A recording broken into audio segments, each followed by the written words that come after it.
ARPA has been transformative. We received a little over $80 million that allowed us to pay the majority of our police and firefighters in this current budget year, but also we've been able to expand broadband access. We're building a new health department. We're supporting small businesses, supporting down payment assistance programs.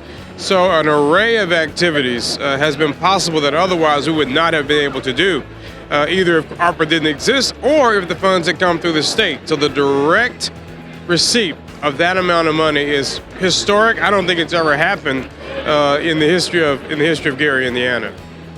We have opened this past year our homeless resource center for the youth within this facility. They're able to go in during school, schedule a time, get their laundry done, take a shower.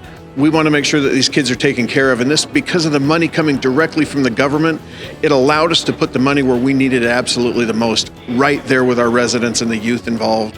That's been the biggest change that we've seen. The funding that we receive through ARPA has been, there can be an overestimation of how critical that's been to the rebuilding of our community. ARPA was a lifesaver, but also a life changer for Baltimoreans. This has been such a game changer for Baltimoreans, and most importantly, saving lives with our $50 million investment into our comprehensive violence reduction strategy, investing in neighborhoods and people who are doing the work on the ground, giving Baltimore's unique. We're actually giving money to our local nonprofits to expand the work that they're doing, whether that's affordable housing, whether that's working with our homeless population, whether that's working with our special needs population. We are doing so much with this investments into our city. We're so grateful and can't wait to see the further impact that we will have. It helped us do some funding for our seniors as far as providing them some meals and stuff during COVID. It was very needed, and it really helped benefit our citizens. We lost an awful lot of tax revenue during COVID ourselves, being from a smaller community, but we lost over $1 million just in hotel occupancy tax. So that ARPA money was able to replace some of that. For us to be able to maintain what we were doing, ARPA was extremely important.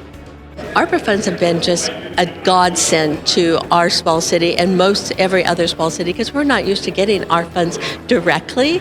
We're used to being piecemealed, from the county. Some of the areas that we've used it in is infrastructure around our stormwater and wastewater management, repaving roads and building out our broadband. We've used it also to purchase a lot of equipment so we could provide basic services. We've purchased 20 police cars. We've purchased garbage trucks. We have purchased a lot of DPW equipment. We are using it to provide services for the unhoused community. We are supporting our nonprofit sector, which has been decimated by COVID. We are supporting our municipal broadband effort to see if we can have a feasibility study for that. We are expanding the opportunity for folks in the community to get jobs through workforce development. We are using it for infrastructure in our climate resiliency planning. It is something that is extended throughout the city. Broadband infrastructure, water sewer infrastructure, being able to put things in place to help our folks in our Tier 1 communities is definitely something that was needed.